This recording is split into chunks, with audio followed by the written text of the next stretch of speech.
Assalamualaikum warahmatullahi wabarakatuh. Perkenalkan, nama saya Jody Soluna Manopo dengan NIM 230401010196, Prodi PJJ Informatika S1, kelas IF 402, dengan dosen pengampu Bapak Dr. Ucuk Darussalam STMT. Pada video kali ini ditujukan untuk ujian akhir semester dari mata kuliah Komunikasi Data. Baik, di sini saya akan menjelaskan pertama-tama physical layer. Jadi physical layer atau lapisan fisik adalah lapisan pertama dari model OSI atau Open System Interconnection. Lapisan ini bertanggung jawab untuk mentransmisikan bit-bit data mentah, misalnya 0 dan 1, melalui media fisik seperti kabel tembaga, serat, optik, atau gelombang radio wireless. Cara kerja pengiriman paket data di physical layer, yang pertama itu data dari lapisan atas. Itu data berasal dari lapisan di atasnya, yaitu data link layer dalam bentuk frame. Nah, frame ini kemudian diubah menjadi sinyal fisik yang bisa dikirim melalui media transmisi. Untuk yang kedua, yaitu adalah konversi bit ke sinyal, yaitu bit digital 0 dan 1 diubah menjadi sinyal listrik, cahaya, atau gelombang elektromagnetik tergantung media. Kabel tembaga UTP atau STP yaitu sinyal listrik, dan untuk fiber optik itu sinyal cahaya. Lalu untuk wireless itu gelombang radio. Proses ini disebut dengan encoding. Lalu untuk yang ketiga itu adalah transmisi melalui media. Di sini sinyal fisik ditransmisikan melalui media transmisi, contohnya kabel LAN, atau local area network.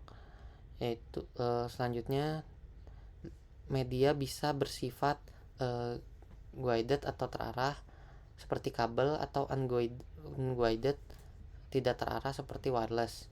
Lalu yang keempat itu ada disinkronisasi dan clocking.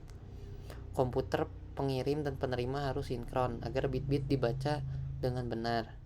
Nah, clocking atau pencatatan waktu membantu memastikan setiap bit dibaca pada waktu yang tepat. Untuk yang kelima yaitu penerimaan oleh komputer tujuan. Komputer menerima sinyal fisik dan mengubahnya kembali ke bentuk bit digital. Setelah itu bit diteruskan ke lapisan berikutnya, yaitu data link layer, untuk diinterpretasikan lebih lanjut. Tugas dan fungsi physical layer yaitu diantaranya menentukan media transmisi, lalu menentukan jenis sinyal analog atau digital, lalu menentukan kecepatan transmisi atau bitrate, lalu menyediakan topologi jaringan, contoh bus dan star, lalu menangani konektor dan pin, contohnya RJ45. Untuk yang kedua, saat data dikirim bisa terjadi kerusakan atau error. Untuk mendeteksi error, pengirim menambahkan kode khusus ke data. Pengirim akan memeriksa kode tersebut untuk mengetahui apakah data rusak atau tidak. Nah, di sini saya akan menjelaskan algoritma deteksi error. Dan yang pertama itu adalah parity bit, atau dia menambahkan satu bit, jadi bit ganjil atau genap ke setiap blok data. Cara kerjanya itu misalnya kita punya 7 bit data, atau kalau dalam biner itu 1010001. Nah, lalu kita gunakan paritas genap. Jumlah 1 harus genap, jumlah 1 sama dengan 3 ganjil. Nah, ditambahkan 1 menjadi 101000011. Nah, diterima, dihitung ulang. Kalau tidak genap maka ada error. Lalu yang kedua ini ada checksum, yaitu menjumlahkan semua blok data dalam bentuk bilangan biner. Tambahkan hasil penjumlahan disebut checksum ke data. Lalu di penerima data plus checksum dijumlah ulang. Jika hasilnya sesuai, data dianggap tidak rusak. Nah, sebaliknya jika datanya tidak sesuai, maka datanya dianggap rusak atau kita bisa sebut dengan error. Lalu Yang terakhir ada algoritma CRC atau Cyclic Redundancy Check. CRC ini adalah algoritma deteksi error yang sangat kuat, digunakan di Ethernet, Wi-Fi, dan protokol komunikasi lainnya. Cara kerjanya yaitu yang pertama, data asli dianggap sebagai deret biner, lalu digunakan pembagi atau divisor yang juga berupa biner disebut polinomial generator. Contohnya itu 1011 dalam biner. Lalu data dikalikan dan dibagi dengan pembagi tersebut menggunakan operasi modulo 2 atau division yang mirip pembagian biner biasa tapi menggunakan XOR. Selanjutnya sisa hasil bagi atau reminder disebut CRC code ditambahkan ke akhir data. Nah, yang terakhir penerima membagi ulang data plus CRC. Jika sisa bagi sama dengan 0 maka data dianggap valid. Nah, akan tetapi jika tidak sama dengan 0 maka terdeteksi ada error. Lalu yang ketiga, ini paket switching ya. Paket switching ini adalah metode pengiriman data dalam jaringan komputer dengan cara membagi data menjadi paket-paket kecil. Setiap paket dikirim secara terpisah melalui jalur yang paling efisien menuju tujuan akhir dan kemudian disusun kembali menjadi data utuh di sisi penerima. Fungsi utama dari paket switching ini diantaranya adalah untuk yang pertama meningkatkan efisiensi pengguna jaringan karena beberapa paket dari pengirim berbeda bisa menggunakan jalur yang sama secara bergantian. Lalu yang kedua ada mengurangi waktu tunggu karena paket tidak perlu menunggu satu transmisi selesai sepenuhnya sebelum dikirim. Lalu yang ketiga itu ada meningkatkan toleransi terhadap gangguan karena jika suatu jalur gagal, paket dapat dialihkan ke jalur yang lainnya. Paket switching ini juga biasanya digunakan dalam jaringan seperti internet, di mana kecepatan, fleksibilitas route, dan efisiensi sangat penting. Salah satu contoh hardware yang berperan dalam fungsi paket switching adalah router. Jadi router ini bekerja dengan membaca alamat tujuan dari setiap paket dan menentukan rute terbaik melalui tabel routing. Dengan kata lain, router adalah perangkat yang mengarahkan setiap paket ke tujuannya dengan cara yang paling optimal. Untuk yang keempat, kita akan membahas routing. Routing adalah proses menentukan jalur terbaik bagi data, bisa dalam bentuk paket ya, untuk dikirim dari satu perangkat ke perangkat yang lainnya di jaringan komputer. Nah, routing ini juga memungkinkan data mencapai tujuannya dengan efisien, meskipun harus melewati beberapa perangkat dan jaringan yang berbeda. Untuk proses routing ini, yang pertama dimulai dari router menerima paket data, lalu membaca headernya untuk mengetahui alamat tujuannya.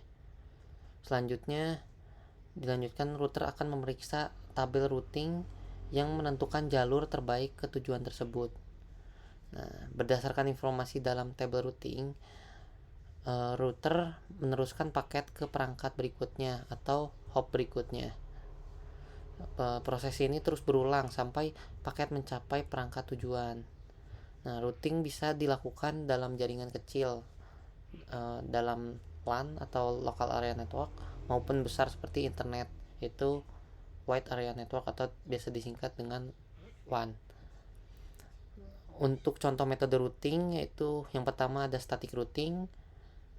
Jalur ditentukan secara manual oleh administrator jaringan, cocok untuk jaringan kecil dan stabil. Lalu untuk kelebihannya sederhana dan tidak membebani CPU. Untuk kekurangannya tidak otomatis menyesuaikan jika ada jalur yang gagal. Nah, yang kedua itu ada dynamic routing atau jalur yang ditentukan secara otomatis menggunakan algoritma dan protokol routing. Contoh protokol yaitu RIP atau Routing Information Protocol, dan OSPF yaitu Open Source Path First, dan BGP yaitu Border Gateway Protocol, dan kelebihannya itu lebih fleksibel dan adaptif terhadap perubahan jaringan. Kekurangannya membutuhkan lebih banyak sumber daya CPU dan bandwidth. Nah, untuk yang terakhir ini ada congestion dan untuk kemacetan atau kemacetan jaringan terjadi ketika terlalu banyak data yang dikirim secara bersamaan melalui jaringan melebihi kapasitas maksimum dari jalur komunikasi atau perangkat seperti router dan switch. Hal ini menyebabkan penurunan kinerja jaringan seperti lambatnya pengiriman data, hilangnya paket, hingga timeout. Proses terjadinya congestion yaitu banyak pengguna atau aplikasi mengirim data dalam waktu bersamaan. Yang kedua itu jalur atau perangkat jaringan tidak mampu menangani jumlah data yang masuk. Lalu yang ketiga itu antrian pada buffer perangkat seperti router menjadi penuh. Akibatnya paket data tertunda, dibuang, drop atau diteruskan dikirim ulang yang makin memperparah kemacetan. Cara mengatasi dan mengantisipasi congestion. Yang pertama itu penerapan congestion control atau pengendalian kemacetan dilakukan oleh protokol seperti TCP dengan teknik seperti slow start, yaitu mengirim data secara perlahan saat awal koneksi.